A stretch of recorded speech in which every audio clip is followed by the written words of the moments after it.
Avant d'aller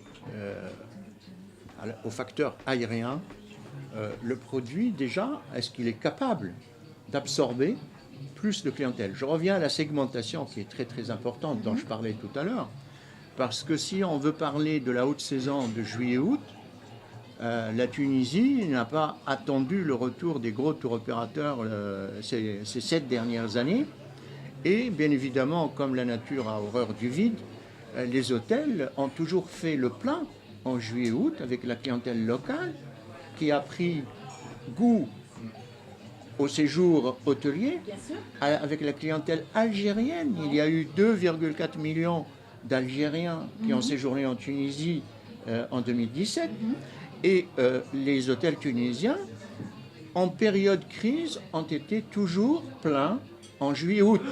Et en plus, les hôteliers ont vendu à une clientèle plutôt individuelle, c'est-à-dire à un tarif moyen de 50% plus cher, avec encaissement d'avance ou immédiat.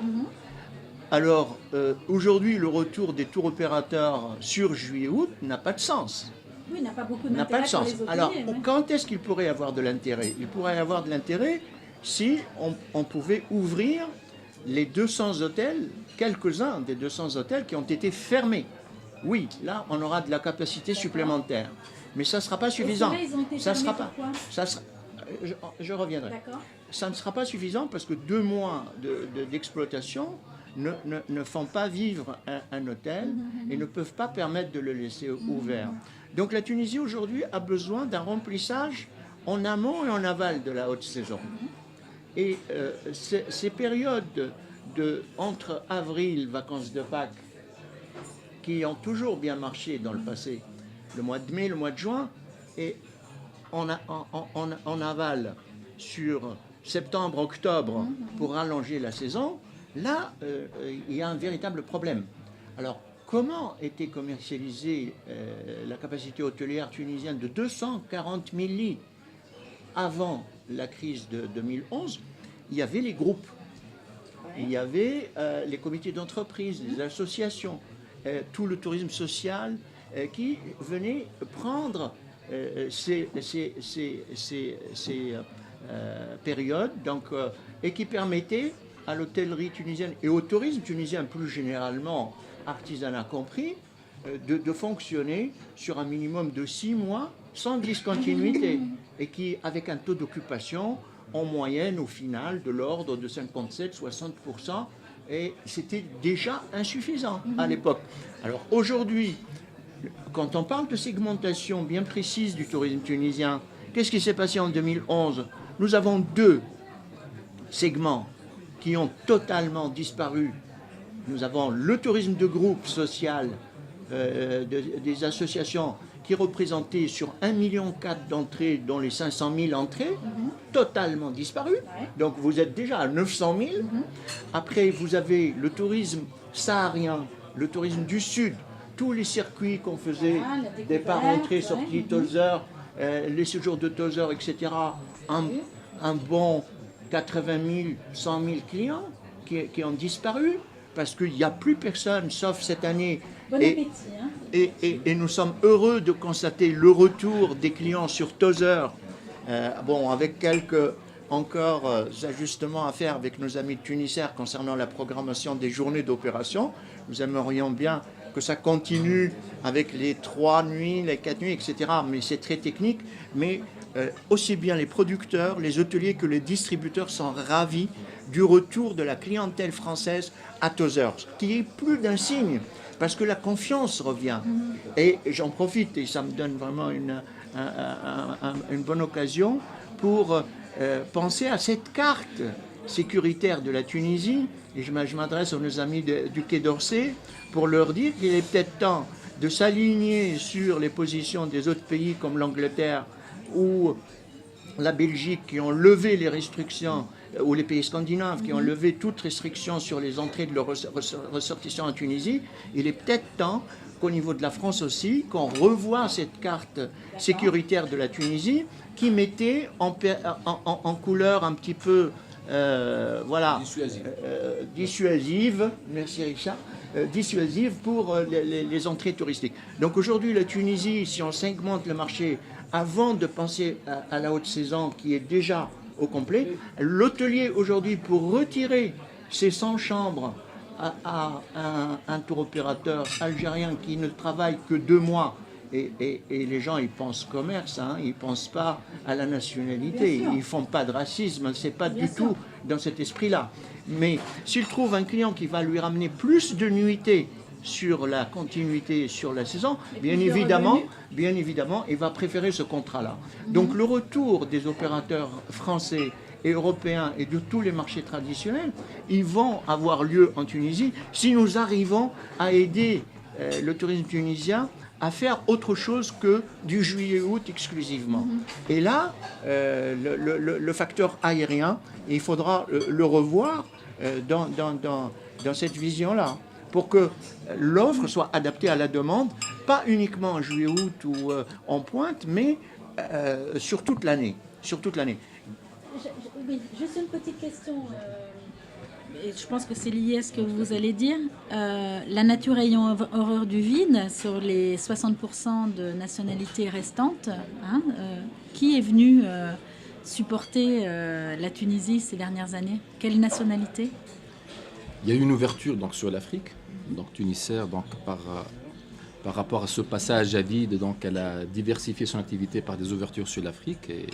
Et donc là, ça rentre dans la stratégie commerciale Tunisair, de diversifier un peu son produit. Et il y a aussi donc, la clientèle de l'Europe de l'Est. Donc, je parle de l'aérien principalement. Donc, et il y a aussi donc, l'Europe, principalement la Russie. Et surtout donc, le marché français qui demeure toujours, même en période de crise, qui demeure toujours pourvoyeur de clientèle touristique. Je voulais enchaîner par rapport à ce que disait Hakim par rapport à cette saisonnalité. Moi personnellement, c'est vrai, l'Open Sky ou les compagnies low cost, c'est un danger pour Tunisair. Mais réellement, donc, pour l'année 2018, tout est bouclé maintenant. Donc il n'y a plus de place pour le low cost. Et pratiquement, donc, que ce soit en termes de capacité hôtelière ou en termes de trafic, donc l'impact de low cost pour cette année, même s'il y aurait avènement des low cost d'ici l'été prochain, moi je ne pense pas que Tunisair serait menacé par rapport à cette arrivée, d'autant plus que par rapport à la nature du trafic vers la Tunisie et la saisonnalité de ce trafic, elle ne va pas encourager les low cost à positionner des avions pour un trafic, notamment le trafic ethnique, donc, qui subit donc, une saisonnalité très rude, très accrue, donc, pour des départs donc, pendant une période bien déterminée et pour des retours d'une manière massive, concentrée sur une période assez courte. Par contre, ce qui serait intéressant à voir, c'est de voir un peu le comportement sur la période creuse, sur les 8 mois ou les 10 mois restants de l'année. Comment vont se comporter ces low cost? Est-ce qu'ils vont consolider leur activité sur la Tunisie, ou ça ne sera pas une destination qui serait intéressante, notamment par rapport au volume de trafic actuel? Sauf si on pourrait développer, et là j'empiète le pas un peu par rapport à mon ami du tourisme, pour développer une nouvelle variété de tourisme qui inciterait donc ces low cost à drainer une clientèle pour avoir une couverture linéaire sur toute l'année et non pas concentrée sur une période absolument. Et donc, oui. Et après, Samy interviendra justement sur la diversification de la clientèle et comment l'Office a prévu de capter cette clientèle hypothétique qui serait drainée par des low cost qui viendraient toute l'année. Et ça reste encore un peu... C'est toujours le produit qui déterminera. Moi, je vais être court sur le sujet de l'Open Sky parce qu'il faudrait une émission entière consacrée rien qu'à l'Open Sky et la Tunisie. Mais je vais être court là-dessus. D'abord, c'est pas le low cost ou pas low cost, le low ou high cost. Ça, c'est une question de tarification, de positionnement. Pour moi, en tant que professionnel, du tourisme sur le terrain, je vois compagnie régulière ou pas. Et par opposition aux régulières, il n'y a que le charter. Par configuration et par segmentation, la configuration de la destination en Tunisie a besoin de pointe, contrairement, donc a besoin de saisonnalité. Contrairement, par exemple, à une destination comme Marrakech, qui est beaucoup plus linéaire dans le temps. Donc une compagnie régulière, qu'elle soit low cost ou classique, elle est beaucoup plus à l'aise en travaillant sur une destination linéaire au niveau de sa programmation. Donc la Tunisie ne peut pas aligner en basse saison. Donc le low cost ça n'a rien à voir. C'est une question de capacité offerte. Aujourd'hui, l'offre linéaire sur la Tunisie par les compagnies régulières, on prend un axe comme Tunis, nous avons environ 12 vols jour, entre 2500 et 3000 sièges en fonction de la capacité des avions quotidiens. Alors, imaginez si le taux d'occupation de cette capacité régulière, elle est ridicule, de l'ordre de 30%, eh bien, toutes les compagnies vont perdre de l'argent sur 10 mois de l'année. Donc, il y a une surcapacité. Donc, il y a une surcapacité. On est d'accord. Et donc, automatiquement, ces compagnies régulières, elles n'ont pas vocation à rajouter des vols supplémentaires sur la haute saison, même si elles le font. Une compagnie comme Air France, aujourd'hui, ne fait pas de capacité additionnelle. Ce n'est pas leur vocation. Ça chamboule tout leur repère, leur programmation. C'est pas ça. Donc, la Tunisie a toujours eu recours aux compagnies charter qui ont la vocation d'apporter toute une capacité complémentaire là où il y a besoin de capacités aériennes importantes sur une période bien déterminée qui est de 2 mois ou plus.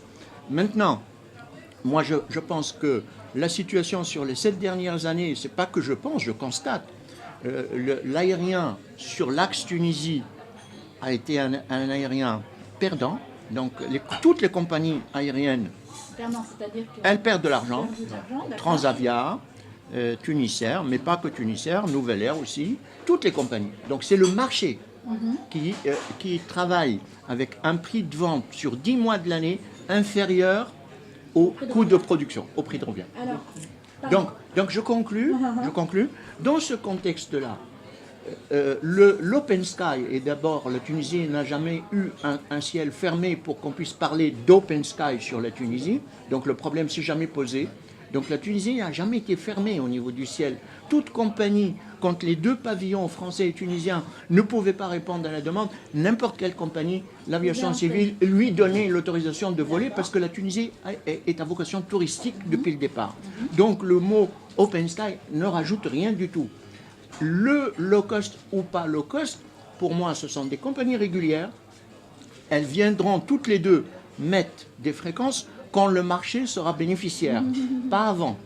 Et pour qu'on rende le marché bénéficiaire, il faut justement que la demande au niveau de la saisonnalité, qu'on puisse ramener les groupes, qu'on puisse ramener la demande d'hiver, celle de Tozeur, etc., pour créer du trafic pour les compagnies aériennes, afin qu'elles puissent remonter leurs tarifs. Et à ce moment-là, c'est le charter qui viendra retrouver sa place avec les compagnies régulières avant les low cost. Cet équilibre, on l'avait avant 2010. Bien évidemment. Samy, quel est justement le plan d'action de l'Office du tourisme pour essayer de faire monter en puissance des paniers moyens plus importants sur la destination? Alors, l'ONTT est en train de finaliser une campagne publicitaire institutionnelle qui va s'étaler donc sur 3 ans. Là, nous sommes dans les dernières phases donc, de l'élaboration de cette étude. C'est un scoop? Oui,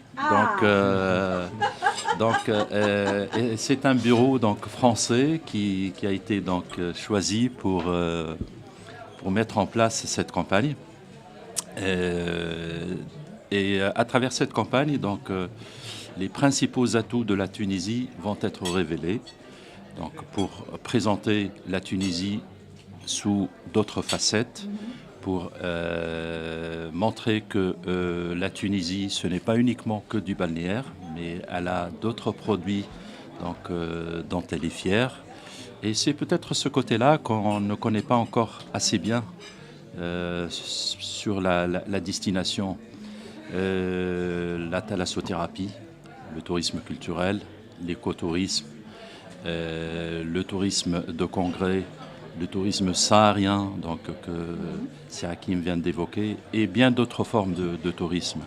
Donc c'est une campagne qui va s'étaler sur 3 ans. Et éventuellement, nous sommes présents à travers une quinzaine de foires et salons, un petit peu partout en France. Nous prévoyons également un certain nombre d'actions promotionnelles importantes. Et la toute dernière, c'était notre présence assez intéressante au niveau des Travel d'Or 2018. Voilà, donc,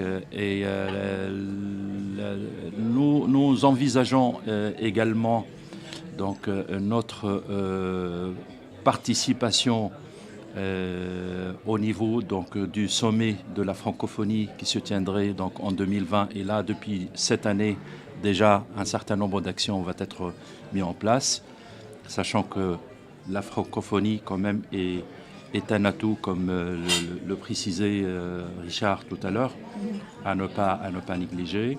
Donc, un certain nombre d'ingrédients que nous sommes en train d'associer les uns avec les autres pour que notre communication soit la plus cohérente possible, pour qu'elle soit efficace et qu'elle arrive à toucher justement le cœur des Français. Et vous allez dépenser combien sur ces 3 ans? Donc c'est une campagne qui va dépasser le 1 milliard. Ouais. Bravo. Merci à tous de nous avoir suivis et au prochain numéro pour de nouvelles aventures.